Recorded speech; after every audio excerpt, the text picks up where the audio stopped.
Legio Maria yang dalam perjalanannya bukan hanya menggantungkan dan mengikatkan diri pada teladan iman Bunda Maria, tetapi hidup dalam legio, dalam kebersamaan yang saling mendukung satu dengan yang lain. Dan itulah hidup kita. Bukan hanya urusan aku dengan sesuatu di luarku sendiri, tetapi kita diajak untuk memiliki kebersamaan.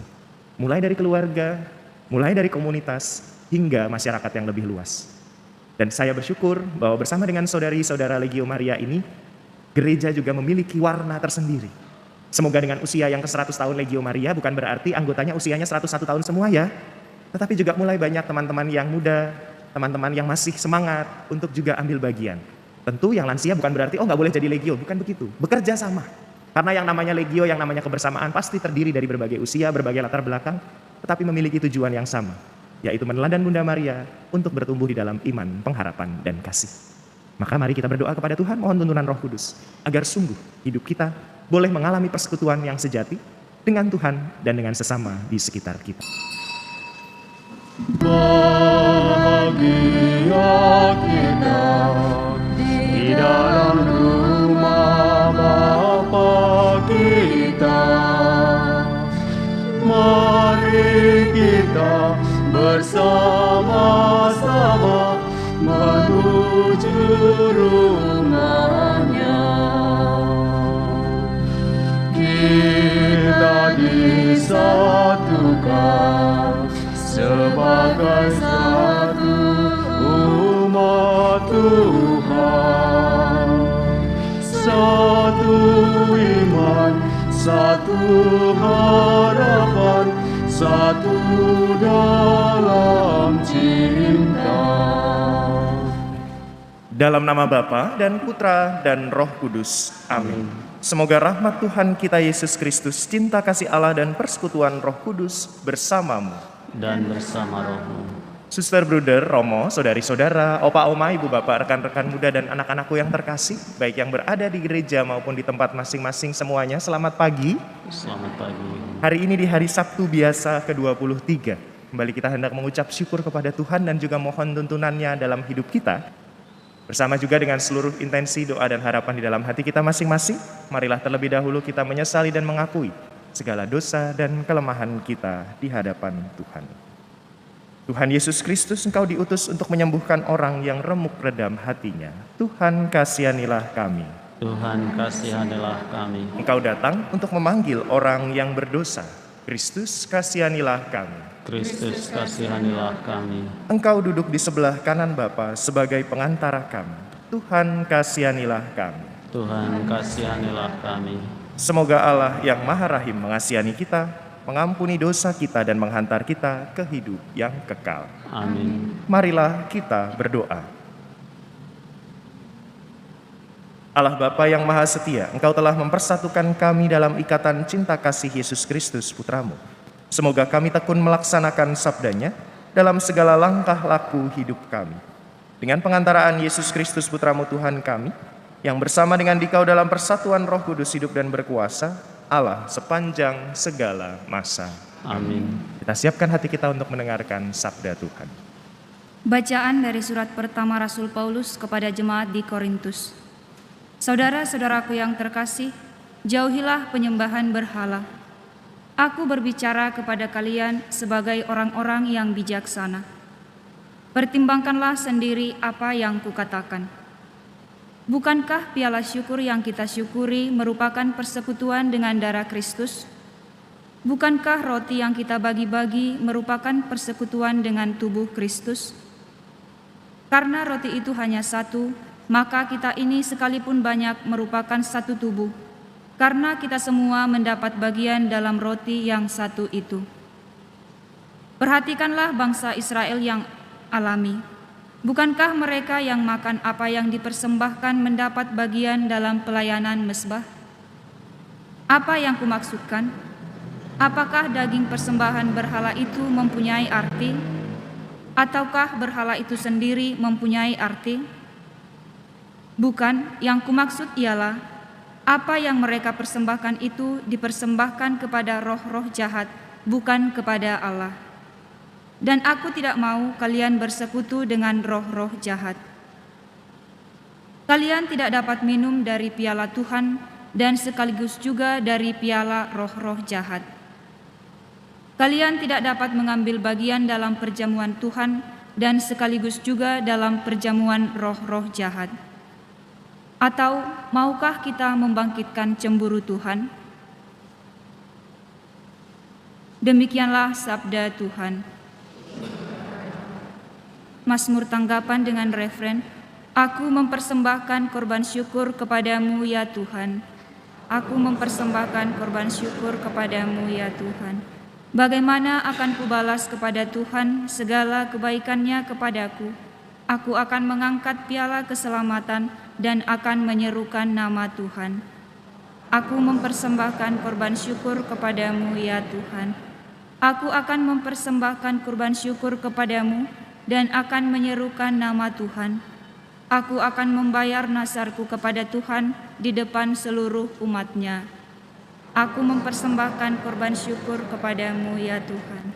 Haleluya, haleluya, haleluya.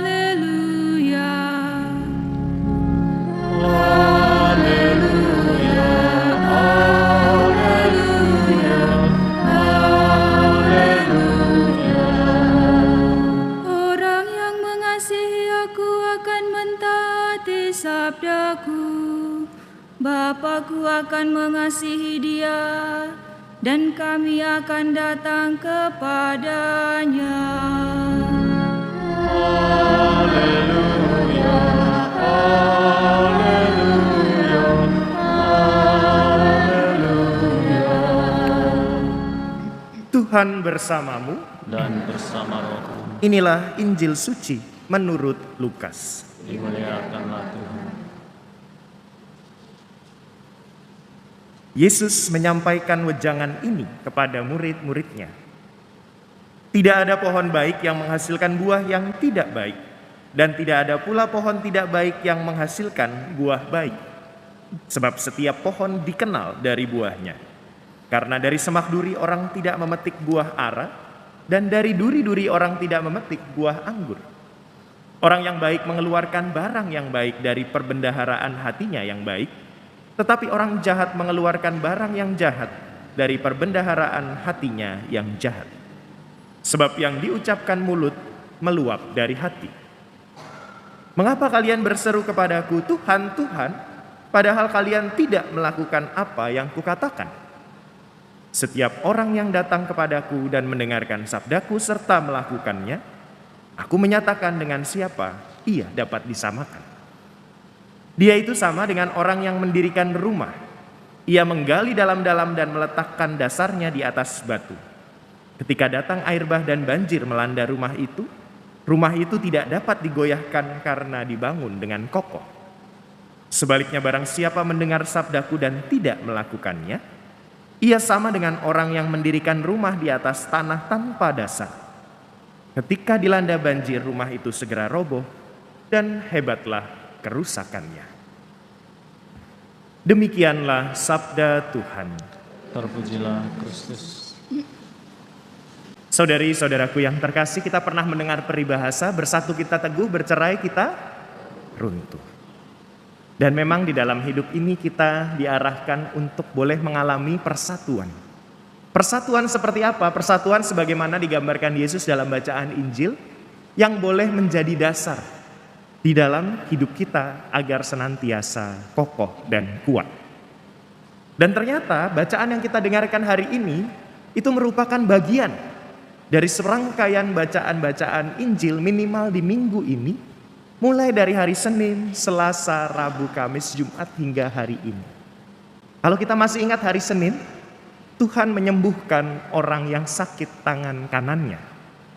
Lalu setelah itu hari Selasa, Rabu, dan Kamis, Jumat sampai dengan hari ini, kalau mau ditarik kesamaannya, Yesus mengajak kita untuk mengalami persatuan. Persatuan dengan sesama, persatuan dengan Allah. Salah satunya adalah ketika gereja merayakan hari kelahiran Santa Perawan Maria, yang dalam hidupnya sungguh mengalami persatuan dengan Allah. Maka menjadi jelas bagi kita kalau Tuhan Yesus mengajak kita mendirikan rumah di atas kokoh, di atas dasar yang kokoh. Maka dasar yang kokoh itu adalah persatuan. Persatuan dengan Allah dan persatuan dengan sesama. Bagaimana persatuan itu dapat terwujud? Sekarang ini di gereja, untuk saudari-saudara yang ikut misa dari rumah masing-masing mungkin tidak bisa melihat bahwa kemerdekaan sudah lewat tetapi merah-merah sedang datang ke gereja. Saya percaya ini bukan kampanye ya Ibu Bapak, tetapi rekan-rekan kita Legio Maria dari Kuria Ratu Pencinta Damai Gereja Satora sedang mensyukuri usia 100 tahun Legio Maria hadir di dunia. Legio Maria yang dalam perjalanannya bukan hanya menggantungkan dan mengikatkan diri pada teladan iman Bunda Maria, tetapi hidup dalam legio, dalam kebersamaan yang saling mendukung satu dengan yang lain. Dan itulah hidup kita. Bukan hanya urusan aku dengan sesuatu di luarku sendiri, tetapi kita diajak untuk memiliki kebersamaan. Mulai dari keluarga, mulai dari komunitas, hingga masyarakat yang lebih luas. Dan saya bersyukur bahwa bersama dengan saudari-saudara Legio Maria ini, gereja juga memiliki warna tersendiri.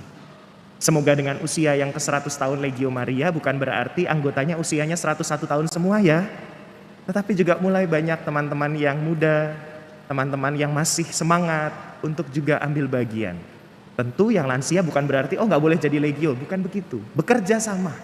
Karena yang namanya legio, yang namanya kebersamaan pasti terdiri dari berbagai usia, berbagai latar belakang, tetapi memiliki tujuan yang sama, yaitu meneladani Bunda Maria untuk bertumbuh di dalam iman, pengharapan, dan kasih. Maka mari kita berdoa kepada Tuhan, mohon tuntunan Roh Kudus, agar sungguh hidup kita boleh mengalami persekutuan yang sejati dengan Tuhan dan dengan sesama di sekitar kita. Marilah mewartakan misteri iman kita. Setiap kali Kami makan roti ini dan minum dari piala ini, wafatmu Tuhan kami wartakan hingga Engkau datang. Marilah kita berdoa.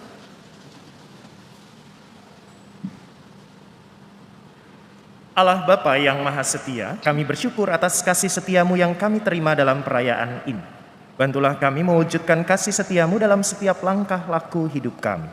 Dan tuntunlah kami menuju tahta kemuliaan. Dengan pengantaraan Kristus, Tuhan kami. Amin. Terima kasih saudari-saudara untuk kebersamaan kita dalam perayaan Ekaristi pagi hari ini. Sekali lagi profisiat untuk Legio Maria. Semoga tetap setia di dalam persekutuan dan juga tidak pernah berhenti untuk melayani gereja dan sesama. Mari kita siapkan hati kita untuk menerima berkat dari Tuhan. Tuhan bersamamu.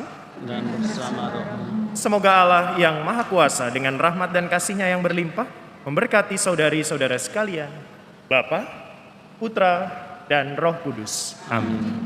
Saudari-saudaraku yang terkasih, perayaan Ekaristi sudah selesai. Pergilah, kita diutus. Syukur kepada Allah.